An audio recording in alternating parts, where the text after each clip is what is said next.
Um tipo de dado define o que uma coisa pode ser ou fazer. Aqui a gente tem um tipo de dado chamado de carro, e a gente sabe que o carro pode fazer algumas coisas, como acelerar e frear. A gente também sabe que o carro pode ser algumas coisas, como por exemplo esse carro branco, azul ou amarelo. Independentemente dessas características diferentes, todos esses continuam a ser um carro.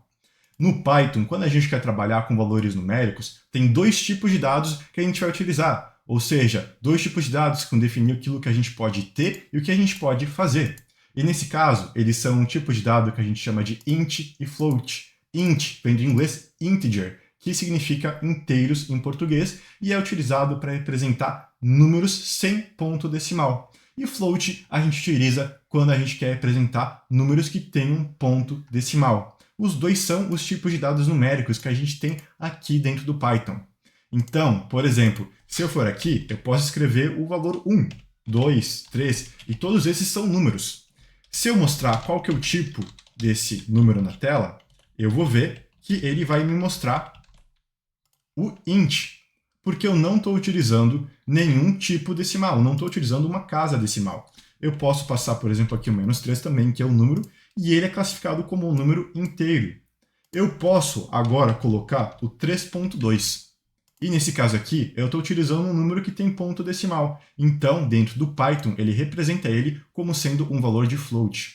A Quality quer saber por que a gente tem dois tipos de dados diferentes para representar os números aqui dentro do programa do Python. Quadrit, essa é uma ótima pergunta, e isso tem tudo a ver com a maneira como o computador funciona.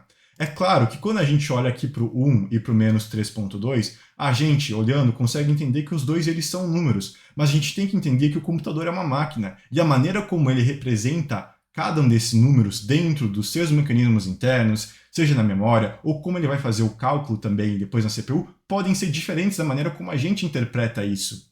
Quando a gente fala do tipo de dado aqui, do tipo de dado numérico, aquilo que a gente está levando em consideração não é a maneira como a gente encara os números, é muito mais a maneira como o computador consegue encarar esses números. Porque dependendo do tipo que a gente estiver trabalhando, a maneira como o computador vai encarar os cálculos que estão relacionados a ele vai mudar. E é por isso que a gente não tem só alguma coisa chamada de numérico aqui em Python, a gente tem o integer e o float, porque a maneira como o computador vai representar cada uma desses valores vai ser diferente. Como eu falei, um tipo de dado vai representar um conjunto de valores, então aqui a gente sabe que tem nos nossos números. Eu vou escrever, por exemplo, aqui o 1, o 2, o 3, o 4. Aqui a gente tem os nossos integers. Aqui a gente também vai ter os nossos floats. Então, 3.2, 2.2, 2.3, 4.4. Então aqui a gente tem o nosso conjunto de valores, da mesma maneira que a gente tinha os nossos conjuntos de carros aqui, e todos eles são carros, todos esses daqui são números, mas esse daqui é do tipo inteiro e esse daqui é do tipo float. A gente também sabe que a gente pode realizar algumas operações em cima desses valores, como por exemplo, a gente pode somar dois números. Então aqui eu tenho a operação de soma. Eu vou só descomentar o código aqui porque eu já tinha deixado pronto. Então aqui eu vou somar dois números, por exemplo, 10 e o 3, e o resultado disso vai ser 13. Observa que aqui eu estou somando um número inteiro com um número inteiro. E isso daqui vai dar o número 13 como resultado. Aqui eu quero mostrar qual que é o tipo do número aqui que eu estou tendo como resultado. E esse caso aqui vai ser um número inteiro também, porque o 13 ele é um número inteiro, não é um número que tem ponto decimal. Aqui eu também posso ter a operação de subtração. 10 menos 3 vai ser 7. Se eu mostrar o tipo aqui do resultado, ou seja, qual é o tipo numérico, se ele é um float ou um int, eu vou ter um integer também.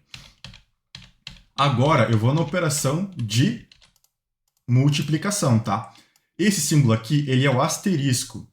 E na programação, a gente normalmente utiliza ele para representar a multiplicação. E isso não é só do Python, outras linguagens também vai ser assim. O asterisco representa a multiplicação. Aqui o resultado vai ser 30, e se eu executar aqui esse código, eu vou ver que eu vou ter 30 como resultado. Aqui eu tenho uma divisão. Eu estou fazendo a divisão do 10 dividido por 3. O resultado disso vai ser esse valor aqui, 3.33333. Se eu pegar e mostrar o tipo desse resultado aqui, eu vou ter um float. Eu quero que você observe o seguinte. O 10, que a gente utilizou como entrada para esse cálculo, ele era um valor inteiro. Esse valor aqui. O 3 também era um valor inteiro. Só que o resultado desse cálculo, ele tinha que ter um ponto decimal. Então, por causa disso, a gente teve o float como resultado.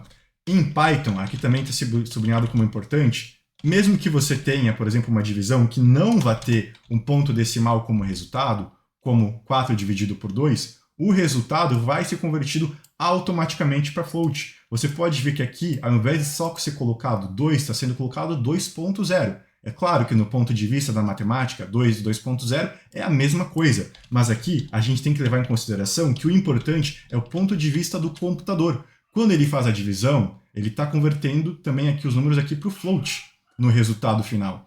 Então é importante entender que a gente tem essa divisão dos números entre int, float, toda essa questão da conversão, porque é a maneira como o computador encara o cálculo, quais são os mecanismos internos que ele utiliza para fazer todas essas operações funcionarem. Então a gente acabou de aprender que a gente tem aqui os nossos tipos numéricos e eles podem ser divididos entre integer e float aqui dentro do Python. E que a gente também tem operações que a gente consegue realizar em cima deles, como por exemplo a operação de somar, de subtrair, de multiplicar e dividir. Existem bem mais operações e se você tiver interesse você pode procurar na internet quais são as outras operações que a gente pode realizar com valores numéricos dentro do Python.